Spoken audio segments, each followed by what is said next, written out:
Sarah Martinez adjusted her purse strap nervously as she walked through the glass doors of the Riverside Medical Center. The familiar smell of antiseptic and the soft hum of fluorescent lights brought back memories she had tried to forget. 7 months ago, she had walked out of this same building for the last time, believing she would never return. The divorce papers had been finalized on a cold February morning. David Martinez, her husband of 8 years and her former supervisor at the clinic, had made it clear that their marriage was over. The accusations still echoed in her mind. Unprofessional behavior, conflict of interest, and the final blow, his claim that she had been trying to trap him with talk of starting a family. Now, in September, Sarah found herself back in the place where both her career and marriage had crumbled. But this time, she wasn't here as an employee. She was here as a patient, carrying a secret that would change everything.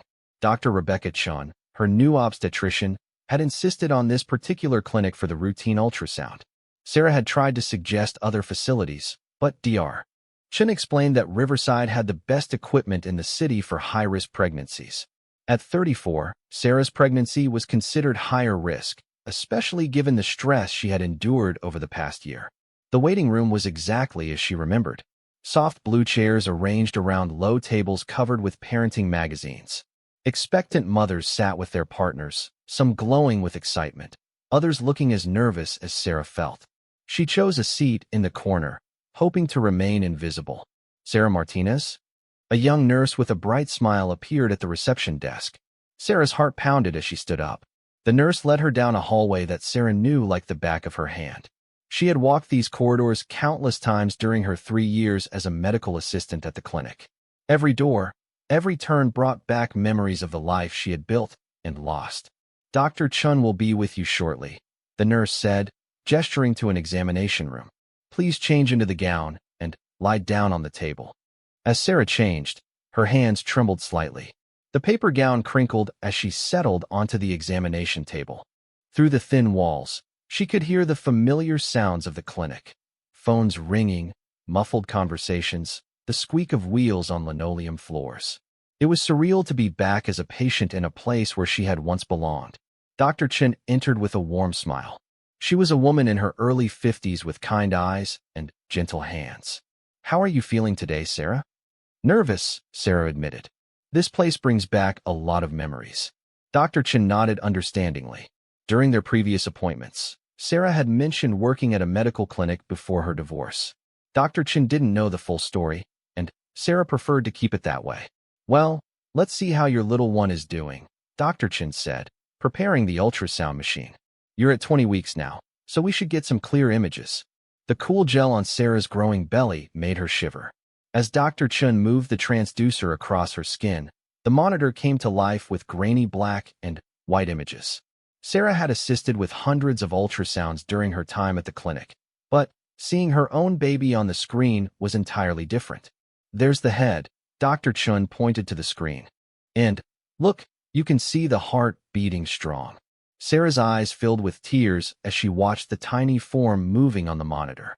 This baby had been conceived during a brief reconciliation attempt with David in March, just weeks after their divorce was finalized. They had met for dinner to discuss dividing their remaining belongings, and one thing had led to another. It was the last time they had been intimate, and Sarah had discovered her pregnancy 6 weeks later. Would you like to know the gender? Dr. Chen asked. Yes, please. Congratulations, you're having a boy. A boy. Sarah pressed her hand to her mouth, overwhelmed with emotion. She had always imagined having a son, teaching him to be kind and strong, watching him grow into a good man. Now that dream was becoming reality, even if it wasn't happening the way she had once envisioned. Everything looks perfect, Dr. Chun continued, taking measurements and checking various aspects of the baby's development. He's growing right on schedule. As Dr. Chen worked, Sarah stared at the ceiling tiles, remembering the countless times she had been on the other side of this experience. She had held women's hands during difficult diagnoses, celebrated with couples receiving good news, and comforted those facing loss. The irony wasn't lost on her that she was now the vulnerable patient lying on the table. I'll step out while you get dressed, Dr. Chen said, printing the ultrasound images. The nurse will give you your photos at the front desk. Alone in the room, Sarah sat up slowly and reached for her clothes. Her hands shook as she pulled on her blouse, her mind racing. She had to tell David about the baby. He had a right to know, even if their relationship had ended badly. But the thought of facing him again filled her with dread. She had rehearsed this moment countless times. Sometimes she imagined him being angry, accusing her of trying to manipulate him back into marriage. Other times she pictured him being indifferent, treating the news as just another complication to handle legally. She had never allowed herself to hope for a positive reaction. Sarah gathered her purse and opened the examination room door. The hallway stretched before her, leading back to the reception area and ultimately to the exit. Freedom was just steps away. She could collect her ultrasound photos and leave without anyone from her past seeing her. But as she rounded the corner toward the reception desk, her world tilted on its axis. David Martinez stood at the nurse's station, reviewing a patient chart. He looked exactly the same, tall and lean with dark hair that curled slightly at the nape of his neck. His white coat hung perfectly pressed over his shoulders, and his stethoscope rested around his neck like a badge of authority. He was laughing at something one of the nurses had said, his smile bright and carefree. Sarah froze in the middle of the hallway. Patients and staff moved around her, but she felt invisible and exposed at the same time. 7 months had passed since she had seen him, 7 months of trying to rebuild her life and move forward. Now here he was, reminding her of everything she had lost. David looked up from the chart, and his eyes met hers across the busy corridor. His smile faded instantly, replaced by an expression of shock and confusion. The chart slipped from his hands, papers scattering across the floor. "Sarah?"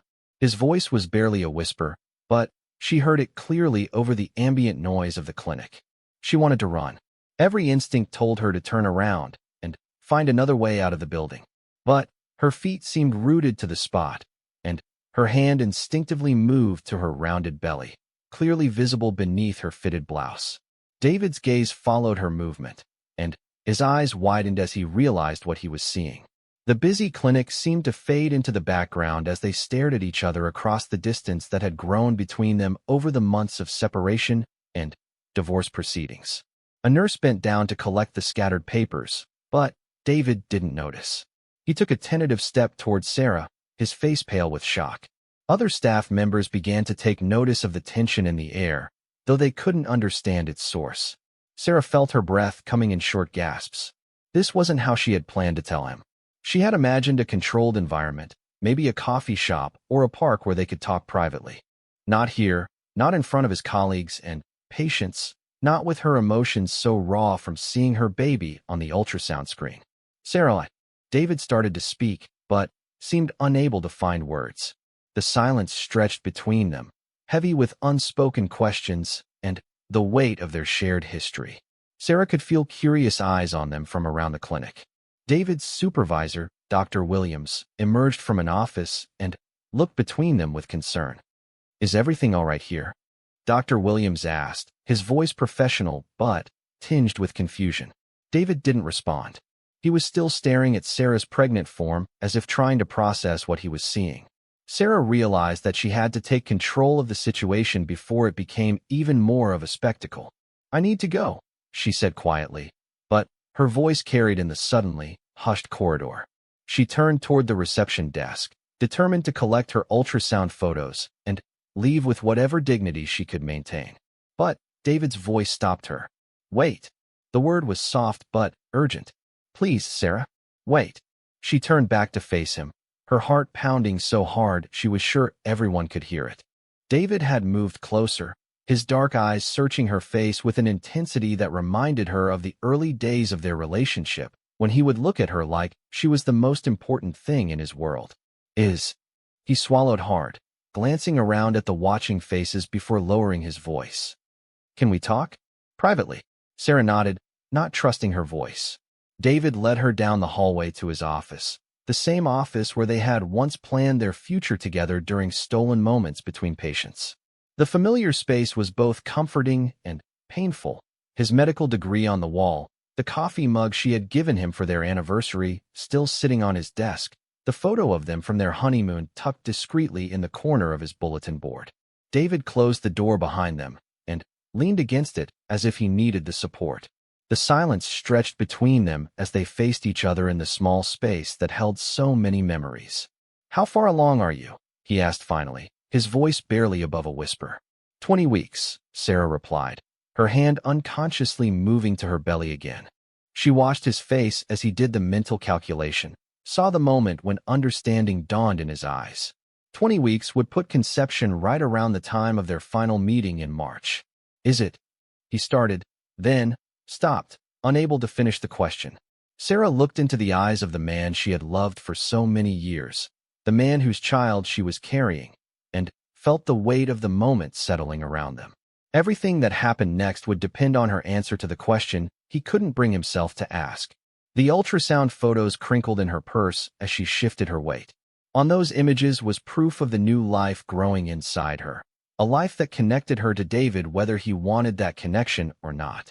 She thought about the little boy she had seen on the screen, the son who deserved to know his father. "Yes," she said quietly, her voice steady despite the chaos in her heart. "He's yours." David's legs seemed to give out, and he sank into his desk chair. He buried his face in his hands, and Sarah could see his shoulders shaking slightly. The man who had always been so controlled, so professional, was completely undone by her revelation. "A boy?" he asked without looking up. "Yes, a healthy boy." David raised his head, and Sarah was shocked to see tears in his eyes. During their 8 years together, she had only seen him cry twice, once when his father died, and once during their final argument when she had accused him of never really wanting a family with her. "Sarah," he started, then seemed to struggle with what to say. "Why didn't you tell me sooner?" It was a fair question, one she had asked herself many times over the past few months. "I needed time to figure things out. We weren't exactly on speaking terms after the divorce." David nodded, acknowledging the truth of her statement. Their divorce had been bitter, filled with accusations and hurt feelings on both sides. Sarah had accused him of putting his career before their marriage. David had accused her of being unprofessional and using their personal relationship to influence workplace decisions. Both accusations had contained elements of truth that made them all the more painful. "I've been seeing a counselor," Sarah said quietly, "trying to work through everything that happened between us. She helped me realize that I needed to tell you, regardless of how you might react." "I'm glad you did," David said, though his voice was shaky with emotion. I'm shocked, but I'm glad you told me." They sat in silence for a moment, both processing the enormity of what had just happened. Sarah studied David's face, looking for signs of what he was thinking. She had once been able to read him like an open book, but the months of separation had created a distance that made him harder to understand. "What do you want from me?" David asked finally. It was the question Sarah had been dreading. She had thought about it constantly since discovering her pregnancy, and she still didn't have a clear answer. "I don't want anything from you that you're not willing to give," she said carefully. "I'm not asking you to marry me again or pretend that everything between us is fixed. I just thought you had a right to know that you're going to be a father." David looked down at his hands, and Sarah could see him struggling with the implications of her words. She knew him well enough to understand that he was probably thinking about custody arrangements, child support, and how this would affect his career and reputation at the clinic. "I want to be involved," he said suddenly, looking up at her with determined eyes. "I know things are complicated between us, but I want to be part of his life." Relief flooded through Sarah, though she tried not to show it.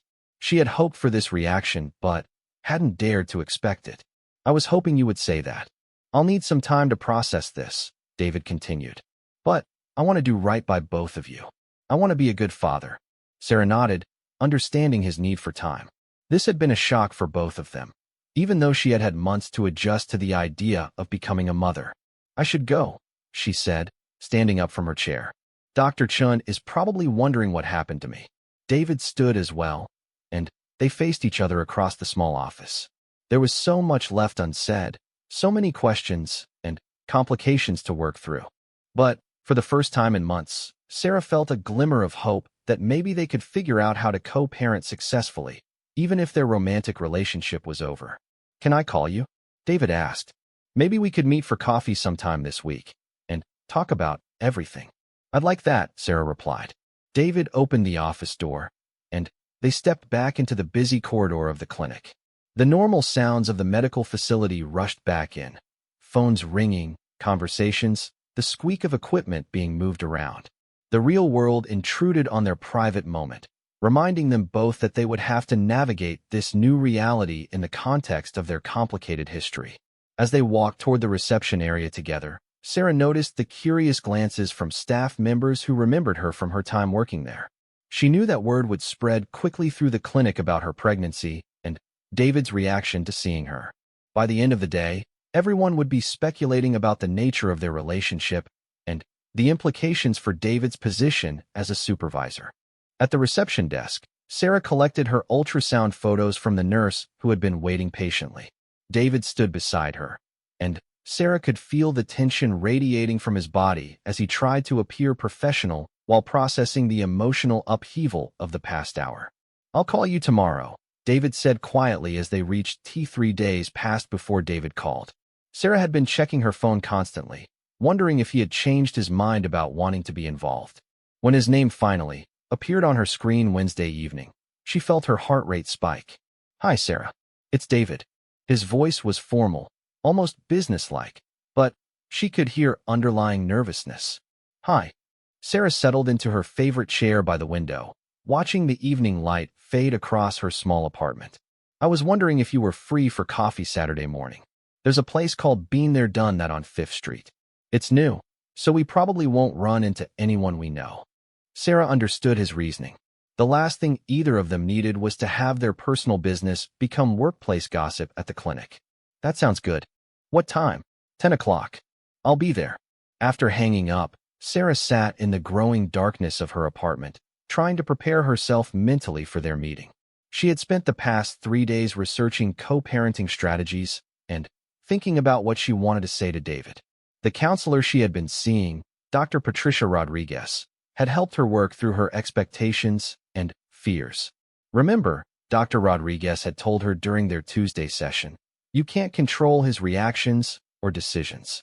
You can only control how you respond and what boundaries you set for yourself and your child." Saturday morning arrived gray and drizzly, matching Sarah's mood as she drove to the coffee shop. She had chosen a simple blue sweater that didn't cling to her growing belly, though at 20 weeks, her pregnancy was becoming impossible to hide. She arrived a few minutes early and chose a table in the back corner where they could talk privately. David walked in exactly at 10 o'clock, scanning the room until he spotted her. He looked tired, with dark circles under his eyes that suggested he hadn't been sleeping well. He wore jeans and a simple gray sweater instead of his usual professional attire, and Sarah was struck by how young he looked without his white coat and stethoscope. "Thanks for meeting me," he said as he sat down across from her. "Can I get you anything? Coffee? Tea? Herbal tea would be nice. Chamomile if they have it." David returned with her tea and a large coffee for himself. He sat down and wrapped his hands around his mug as if seeking warmth, though the coffee shop was comfortably heated. "I've been thinking about what you said," he began without preamble. "About the baby, about being a father. I'll be honest, Sarah. I'm terrified." His admission surprised her. David had always been confident, sometimes to the point of arrogance. Seeing him vulnerable was both unsettling and oddly comforting. "I'm scared too," she admitted. "I never thought I'd be doing this alone."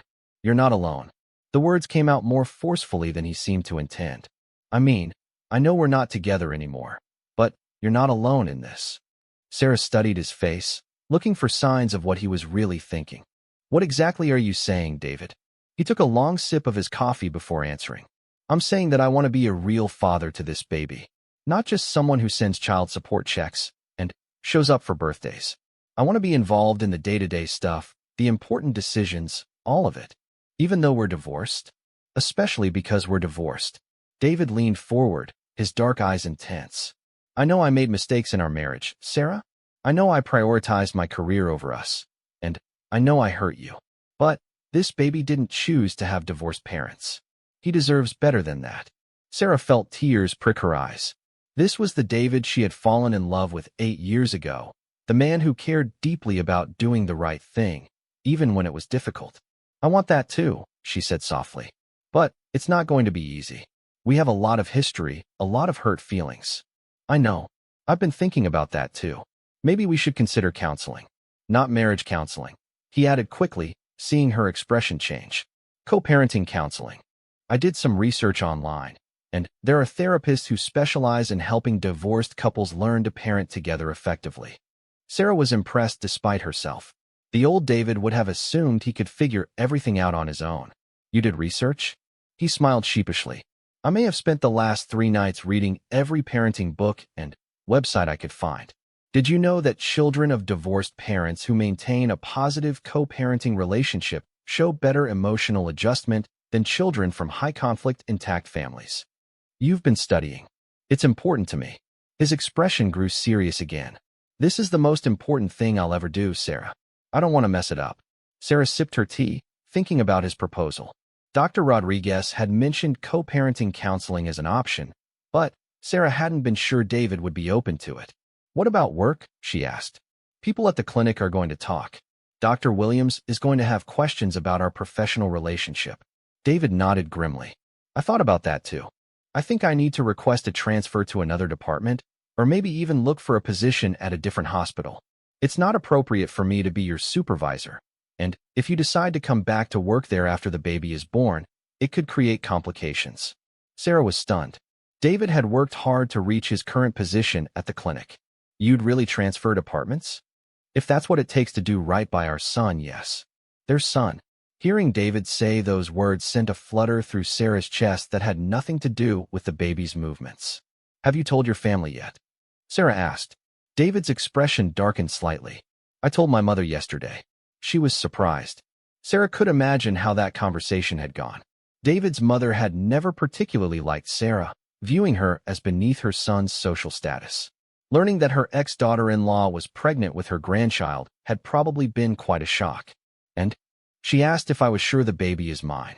Sarah's temper flared. And what did you tell her? I told her that was an insulting question and that she needed to accept that she's going to be a grandmother. David's jaw was tight with anger. I also told her that if she can't treat you with respect, she won't be part of her grandson's life. Sarah was taken aback by his fierce defense of her. During their marriage, David had often failed to stand up to his mother when she made cutting remarks about Sarah's background or career choices. Thank you, she said quietly. You don't need to thank me for standing up for the mother of my child. David reached across the table and briefly touched her hand. I should have done that more often when we were married. The admission hung in the air between them. Sarah felt the familiar ache of loss, remembering all the ways their marriage had slowly fallen apart due to small failures and unmet needs. We can't change the past, she said finally. No, but we can do better going forward. They sat in comfortable silence for a moment, both lost in their own thoughts. The coffee shop buzzed with weekend activity around them. Families with young children, college students studying, couples on casual dates. Sarah wondered if any of them were dealing with situations as complicated as theirs. I have something for you, David said suddenly, reaching into his jacket pocket. He pulled out a small wrapped box and placed it on the table between them. Sarah stared at the box suspiciously. David, we're not getting back together. I thought we were clear about that. It's not what you think. Just open it. With hesitant fingers, Sarah unwrapped the box to reveal a simple gold necklace with a small pendant in the shape of a baby's footprint. It was delicate and beautiful, nothing like the expensive jewelry David had given her during their marriage. I saw it in a shop window downtown, he explained, suddenly, seeming embarrassed. I thought you might like to have something to mark this time. Being pregnant, I mean. I know it's probably been difficult doing this alone. Sarah held the necklace up to the light, watching it catch the glow from the coffee shop's pendant lamps. The gesture was so thoughtful, so unlike the practical gifts David usually gave, that she felt tears welling up in her eyes. It's beautiful, she whispered. I can help you put it on if you want. Sarah nodded, turning in her chair so David could reach the clasp. His fingers were gentle as he lifted her hair and secured the necklace around her neck. The simple touch of his hands against her skin brought back a flood of memories from happier times. There, he said softly, his hands lingering on her shoulders for just a moment before he returned to his seat. Sarah touched the pendant and felt its weight against her chest. Thank you. This means a lot to me. I want to be able to give you things like this, David said seriously. Not expensive things, but meaningful things. Things that show I'm thinking about you and the baby.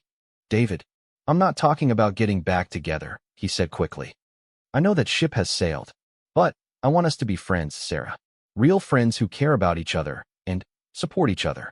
I want our son to see that his parents respect and care for each other, even if they're not married. Sarah considered his words carefully. The idea of friendship with David seemed both appealing and dangerous. There was still so much attraction between them, so much shared history. Could they really maintain appropriate boundaries while raising a child together? It would have to be different than before, she said finally. We'd need rules, boundaries. And if either of us starts dating someone seriously, we'd need to figure out how to handle that. David's expression tightened at the mention of them dating other people, but he nodded. Agreed. Our son has to come first. But we both deserve to find happiness with someone who can give us what we need. The conversation turned to more practical matters. They discussed Sarah's medical care, her financial situation, and the logistics of David being involved in doctor's appointments and preparations for the baby's arrival. David insisted on contributing to the medical expenses and helping Sarah set up the nursery in her apartment. I'd like to come to your next ultrasound appointment, he said. If that's okay with you. I'd like that. Dr. Chun seems nice. I think you'll like her. Dr. Chun is excellent, David said. She delivered my colleague's baby last year. You're in good hands. As their conversation continued, Sarah found herself relaxing in David's presence for the first time in months. Without the pressure of their romantic relationship and marriage hanging over them, they were able to talk more openly than they had in years. She remembered why she had fallen in love with him, his intelligence, his dry sense of humor, his genuine desire to help people. I should probably head home soon, Sarah said after they had been talking for nearly 2 hours. I have some preparation to do for my new job on Monday. New job. Sarah realized she hadn't told him about her recent career change. During their marriage, David had often criticized her for not being ambitious enough, for being content with her role as a medical assistant when she was smart enough to do more. I'm starting as a patient advocate at General Hospital. It's a new position they created to help patients navigate insurance issues and connect with social services. The pay is better, and the hours are more regular. David's face lit up with genuine pride. Sarah, that's fantastic. That job is perfect for you. You've always been so good with patients, so good at helping people feel comfortable and understood.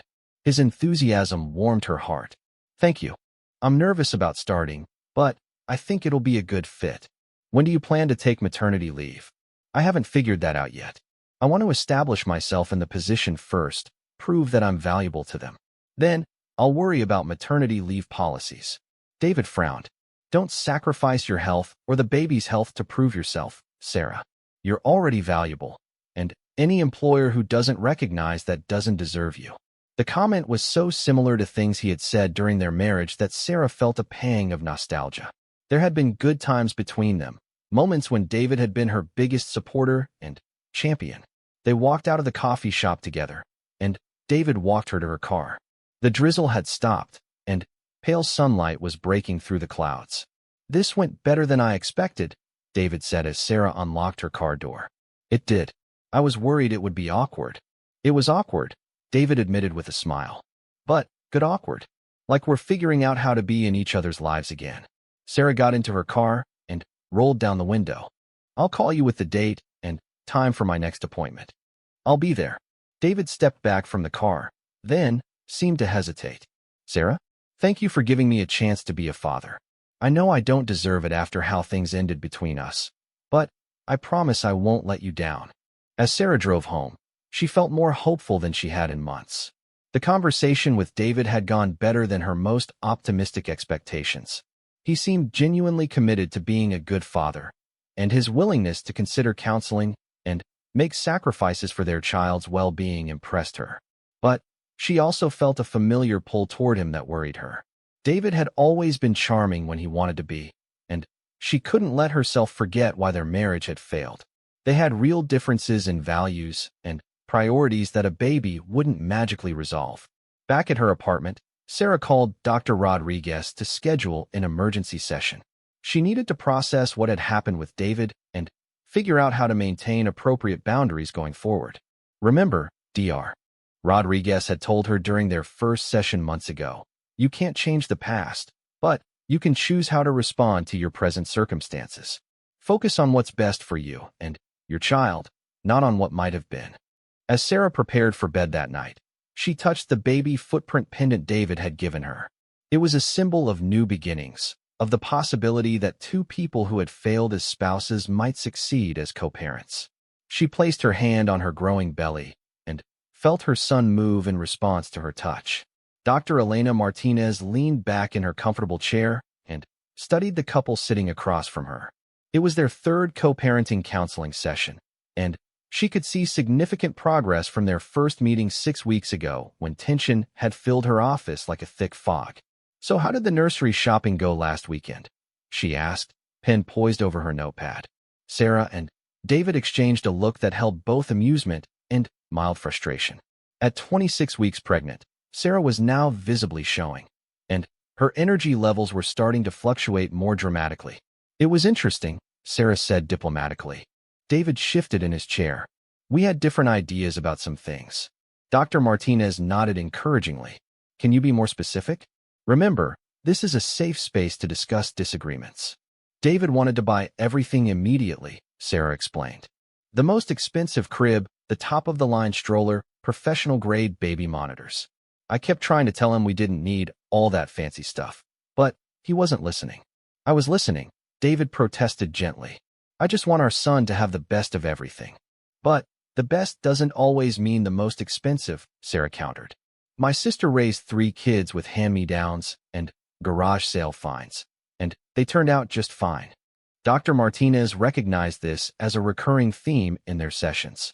David's solution to most problems involved money and status symbols, while Sarah valued practicality and emotional connections. It was one of the fundamental differences that had contributed to their divorce. "David, what was driving your desire to purchase expensive items?" Dr. Martinez asked. David was quiet for a moment, his hands clasped tightly in his lap. Over their weeks of counseling, he had become more comfortable with examining his motivations rather than simply defending his actions.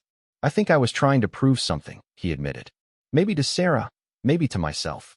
I want to be a good father, and I guess I thought providing material things was the clearest way to show that." "And how did that feel for you, Sarah, when David focused on expensive purchases?" "It felt like he was missing the point," Sarah said softly. "I don't need him to prove he cares by spending money. I need him to prove it by being present, by listening to my concerns, by making decisions with me instead of for me." Dr. Martinez made notes as they spoke. This was exactly the kind of breakthrough that could strengthen their co-parenting relationship. "How did you resolve the shopping disagreement?" "We compromised," David said, and Sarah smiled at the memory. "We bought some new things that were important for safety, like the car seat and crib. But we also accepted Sarah's sister's offer to pass down some gently used items like clothes and toys." "It actually worked out well," Sarah added. "David's nephew outgrew his high chair just as we were looking for one, and David's sister-in-law was happy to give it to us. It made David's family feel more involved in the pregnancy." This was significant progress. In their first session, Sarah had expressed concerns about David's family accepting the baby. David's mother had initially been cool toward the pregnancy, questioning whether David should maintain distance from Sarah to protect himself legally and emotionally. "How are things going with your families now?" Dr. Martinez asked. "Much better," David said. "My mother has come around. She's actually excited about being a grandmother. She's been calling Sarah directly to check on how she's feeling." Sarah nodded. "It surprised me, but she's been really kind. Last week, she brought over some baby clothes she'd been saving from when David and his brother were little. We spent the afternoon going through them and talking about David as a baby." "And your family, Sarah?" "They're cautiously optimistic," Sarah said. "My parents were worried that David would disappoint me again, but they can see that he's really trying this time. My sister loves him, she always has. She says he seems different now, more thoughtful." Dr. Martinez had observed this change in David as well. In their individual session the previous week, he had talked about how becoming a father was forcing him to examine his priorities and behavior patterns in ways he had never done before. "David, you mentioned in our last individual session that you've been seeing your own therapist as well. How has that been helpful?" Dr. Peterson has been helping me understand why I always default to trying to solve problems with money or status, David explained. It goes back to my childhood, how my father showed love through providing rather than emotional connection. I'm learning that what I thought was caring behavior actually felt controlling to Sarah. Sarah looked surprised. This was the first time David had shared details about his individual therapy with her, though Dr. Martinez had encouraged both of them to pursue personal counseling alongside their co-parenting sessions. I didn't know you were talking about your father, Sarah said quietly. You never wanted to discuss him before. I know. I thought if I didn't think about it, it wouldn't affect me. But Dr.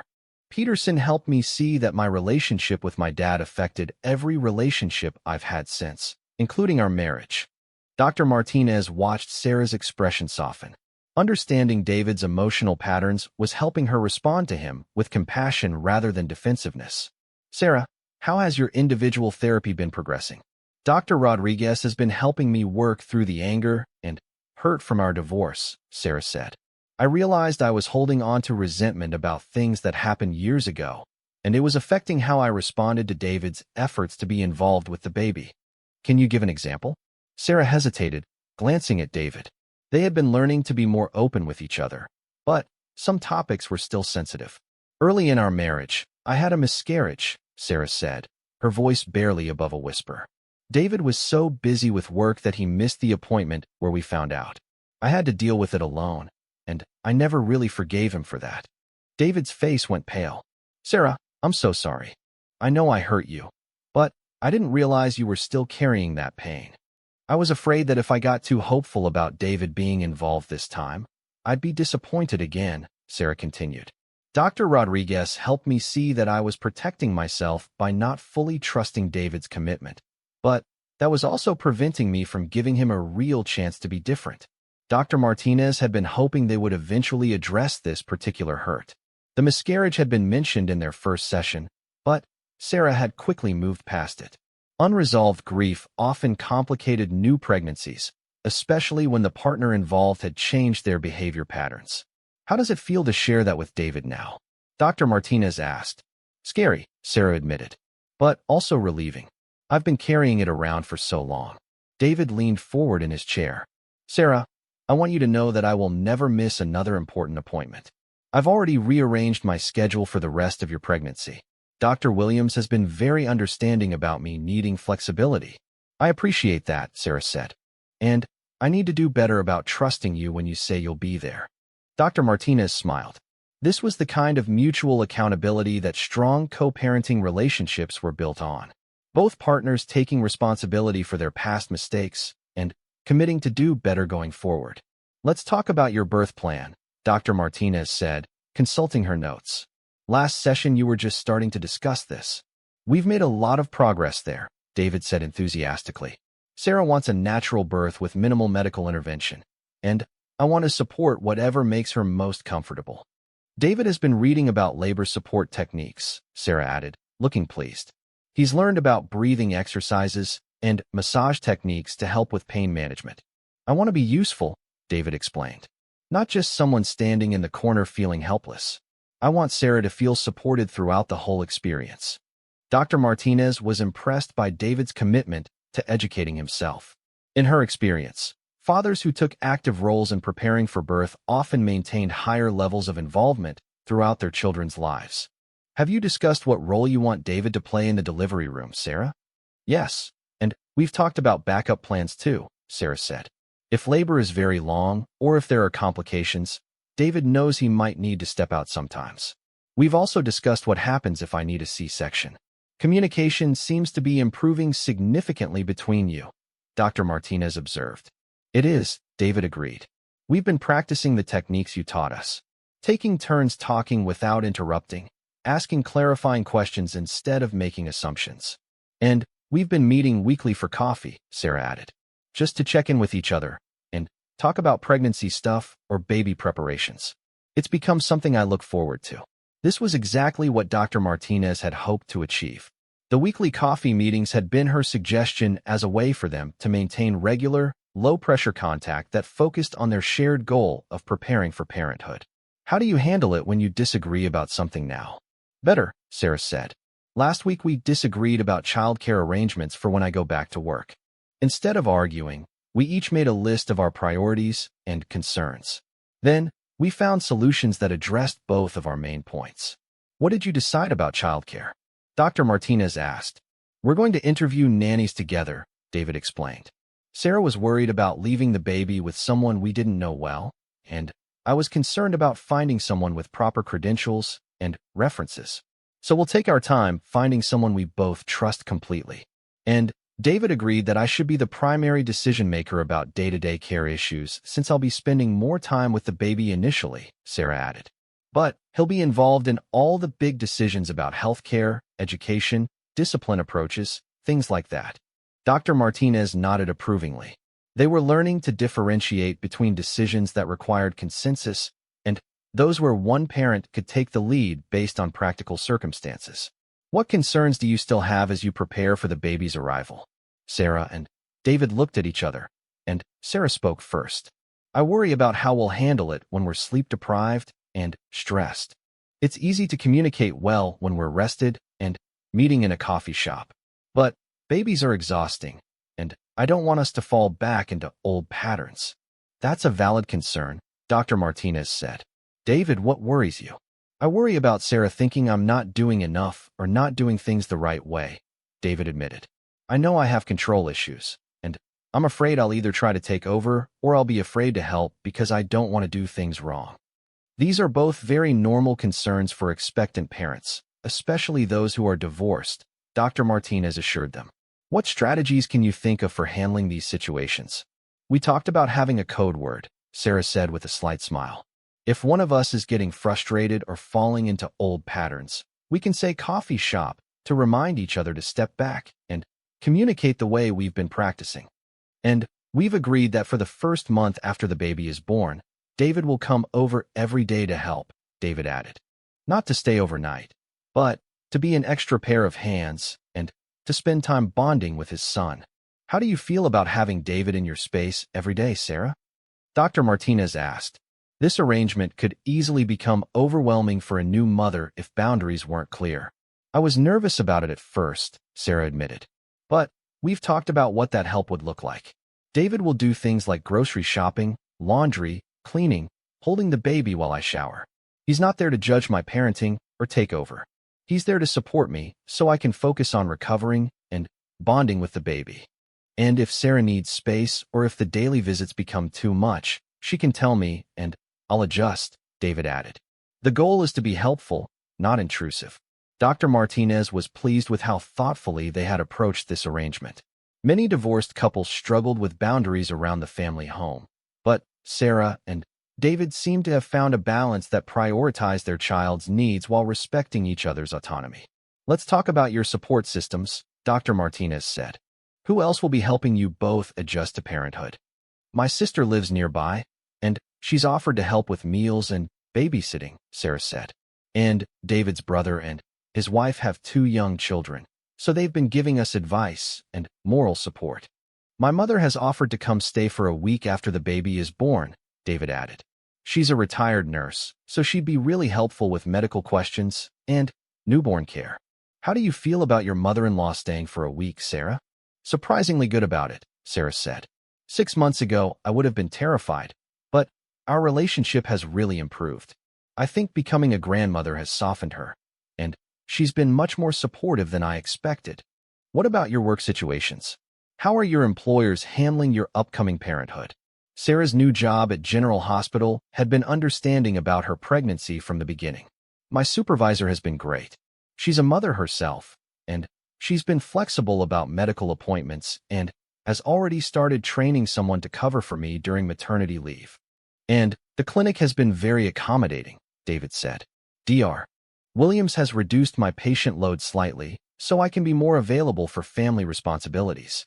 He's also been supportive of my request to transfer to a different department. Have you made a decision about the transfer?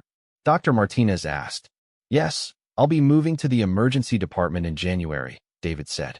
It's actually a good career move for me, and it eliminates any potential conflicts about Sarah working at the clinic again in the future. This decision had been a source of anxiety for both of them. David had worked hard to build his reputation in internal medicine, and changing departments was a significant professional risk. But it demonstrated his commitment to prioritizing his family over his career advancement. How do you feel about that change, David? Nervous but excited, David said honestly. Emergency medicine is challenging, but it's also more clearly defined hours. When my shift ends, I'm done for the day. That should give me more reliable time to spend with my son. And it means if Sarah decides to come back to the clinic eventually, there won't be any awkwardness about working with her ex-husband, Sarah added. Though I'm really happy with my new job, so that might not be an issue anyway. As their session drew to a close, Dr. Martinez felt optimistic about this couple's prospects for successful co-parenting. They had both done significant individual work to address their personal issues, and they had learned to communicate more effectively about their shared goals for their child. I want to commend you both for the hard work you've done over these past months, Dr. Martinez said. You've moved from a place of hurt and mistrust to building a foundation of mutual respect and shared purpose. It hasn't been easy, Sarah said, but it's been worth it. I feel like we're finally on the same team again, even if we're not married anymore. I agree, David said. I feel more hopeful about our ability to give our son a stable, loving environment than I have since Sarah first told me about the pregnancy. What feels different between you now compared to when you first started counseling? Dr. Martinez asked. Sarah considered the question thoughtfully. I think I trust David's intentions now. Even when we disagree about something, I believe that he's trying to do what's best for our family, not just what makes him look good or feel in control.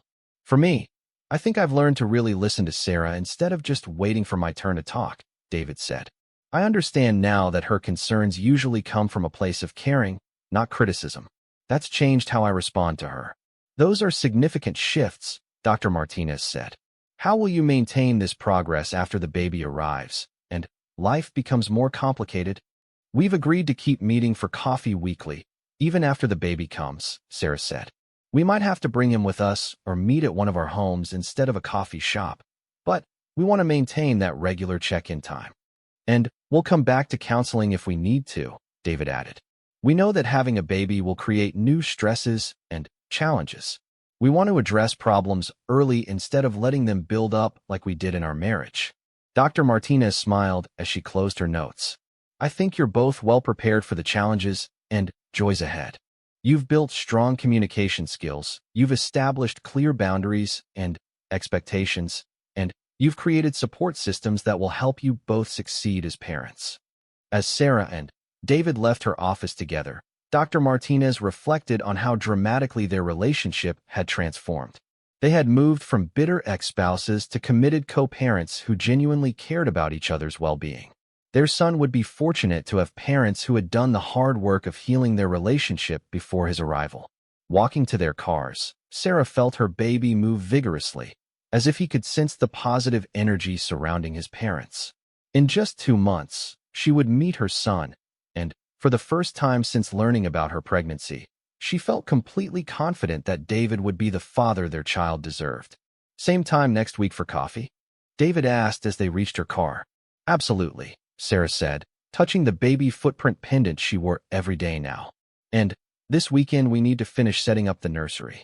I'll bring the instruction manual for the rocking chair, David said with a grin. And I promise to let you read the directions before I start putting it together. Sarah laughed, remembering their good-natured argument over David's tendency to ignore instruction manuals. Deal. See you Saturday morning. As she drove home through the early evening traffic, Sarah felt a deep sense of contentment. She and David had found their way back to caring about each other, not as lovers, but as partners in the most important job they would ever have. Their son would grow up knowing that his parents respected each other, communicated well, and put his needs first. It wasn't the family she had once dreamed of, but it was something beautiful in its own right. The baby kicked again, and Sarah placed her hand on her belly. Your daddy and I are ready for you now, she whispered. We've figured out how to be the parents you deserve.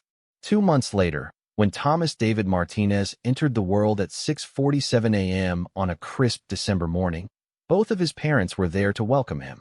David held Sarah's hand through the final pushes, and when their son took his first breath, They both cried tears of joy for the new life they had created and the new relationship they had built to nurture him. The little family they had created wasn't traditional, but it was filled with love, respect, and commitment to their child's happiness. As David carefully placed their son in Sarah's arms for the first time, he whispered, "We did it, Sarah. We really did it." Sarah looked down at her perfect baby boy and then up at David's tear-streaked face. "Yes, we did," she said softly. "We're going to be okay." And for the first time in over a year, both of them truly believed it. "We're going to figure this out," she whispered to her baby. "Your daddy and I are going to do better this time." For the first time since discovering her pregnancy, Sarah fell asleep feeling truly hopeful about the future. It wouldn't be the future she had once imagined, but it might be something even better. A family built on respect, friendship, and shared love for their child rather than the complicated emotions and expectations that had destroyed their marriage. The next morning, Sarah woke to find a text message from David. "Thank you for yesterday. I meant everything I said. Looking forward to meeting our son." Sarah smiled as she typed back, "Me too." Outside her window, the sun was shining brightly, burning away the last of the previous day's clouds. It felt like a good omen for the journey ahead. Clinic entrance. Sarah nodded and walked out into the late afternoon sunshine. As the glass doors closed behind her, she felt like she was leaving one chapter of her life and entering another. The conversation with David had gone better than she had dared to hope, but she knew that the real challenges lay ahead. Sitting in her car in the parking lot, Sarah looked at the ultrasound photos of her son, the little boy who had brought her back into David's world, the child who would forever connect them regardless of their romantic history. She placed her hand on her belly and felt a gentle flutter of movement, as if her son was acknowledging the magnitude of what had just happened. The sun was setting behind the clinic building, casting long shadows across the parking lot. Sarah started her car and drove home, her mind already racing with thoughts about how to move forward. She had told David about the baby, and he wanted to be involved. It was more than she had dared to hope for, but it also meant that their complicated relationship was far from over. As she drove through the familiar streets of her neighborhood, Sarah realized that her life was about to become much more complex. But for the first time since her divorce, she felt like she wasn't facing the future alone.